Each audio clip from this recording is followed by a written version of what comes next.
Hi guys, welcome to another video. Today I'm going to give you my top 10 best horror films of 1989. So I've done every year. We're in the last year of the 80s. So let's get into it. Sit back, relax, let the show begin. Number 10 is Puppet Master. It's a very low budget film that was supposed to get a theatrical release, but it got a direct-to-video release instead. I'm not a huge fan of this franchise. I've always preferred demonic toys instead. But the original is still a decent little horror film about some killer dolls cursed under an Egyptian spell. The story is weak, but I enjoy the doll creations, and some of the kills are fun. It's so-so.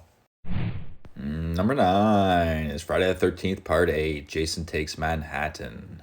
As a kid, this was one of my favorite Jason films, but now the flaws of the film bother me. But I still enjoy revisiting this one from time to time. It's not great, but any Jason flick is usually a good time regardless. Although Jason spends most of his time on a boat, it's fun to see Jason in the middle of Times Square. My favorite kill is when he knocks Julius's head clean off, and I was always grossed out when he puts Charles in that disgusting barrel of sewage. It's a decent horror film, but nowhere near the quality of the first 6 installments. Number 8 is Dead Pit. This is a direct-to-video horror film that I feel should have at least had a limited release. It's a decent little horror film about a dead satanic doctor that is released from its slumber.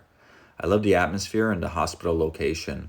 It's the same hospital used in One Flew Over the Cuckoo's Nest, starring Jack Nicholson. I used to rent this a ton as a kid on VHS, and it's still fun today. The full movie is on Tubi TV. Check it out. Number 7 is House 3, aka The Horror Show. This has nothing to do with the first 2 films. It was called House 3 in some areas for marketing purposes. This is a standalone good horror film that I refer to as The Horror Show and not House 3. In this movie, Lance Henriksen plays a detective who catches a serial killer played by Brian James. After he's put to death, his sinister soul lives on. I always enjoy this film. I pretty much love anything Lance Henriksen is in. He's top notch. Number 6 is Halloween 5, The Revenge of Michael Myers. When revenge is in the title, it's usually not going to be a good movie, but I still like Part 5. It's got good atmosphere, and Donald Pleasance is back, thank God. The music is great aside from the goofy music you hear when you first see the dorky cops.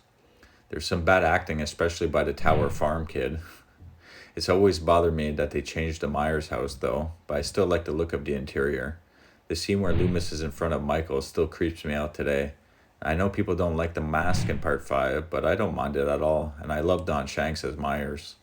I also love when Loomis is screaming to the woods, "Michael, go home, where it all began." Number 5 is Intruder. It's a very low-budget slasher flick produced by Sam Raimi, who we all know. It's also produced by Lawrence Bender, who went on to have a cameo in Lionheart, and produced blockbuster films like Reservoir Dogs, Pulp Fiction, and Jackie Brown, to name a few. Intruder is a simple horror film about a deranged killer stalking the employees working overnight at a grocery store. It's just so much fun. There's one kill where he saws a guy's face in half, guys. Wow, it's crazy. Check this one out if you haven't seen it. It's a blast. Number 4 is The Church. Dario Argento produced and co-wrote the screenplay. This movie is awesome. I love the atmosphere and the church location. And the music score is excellent. There's a demonic presence deep within the catacombs under the church. I love the scene where the entity is first released. It's very well done. It's got some bizarre imagery, and the acting isn't great, but still a very stylish and pleasing experience. Number 3 is Night Visitor.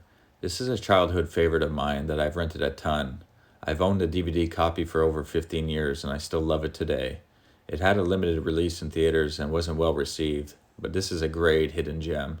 It's about a high school student who sees his next door neighbor, played by Shannon Tweed, murdered by his teacher. It's got a great all-around cast. It's just such a fun 80s horror movie. Check this one out, guys. Number 2 is Wes Craven's Shocker.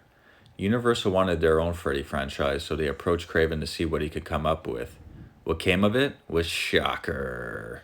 It failed at the box office and there were no sequels, but I still love it today. It's a great 80s standalone horror film about a serial killer who is put to death by way of electricity, but his soul lives on, and he's able to possess others. And when he starting to transfer bodies, that's when the film kind of dips a bit for me.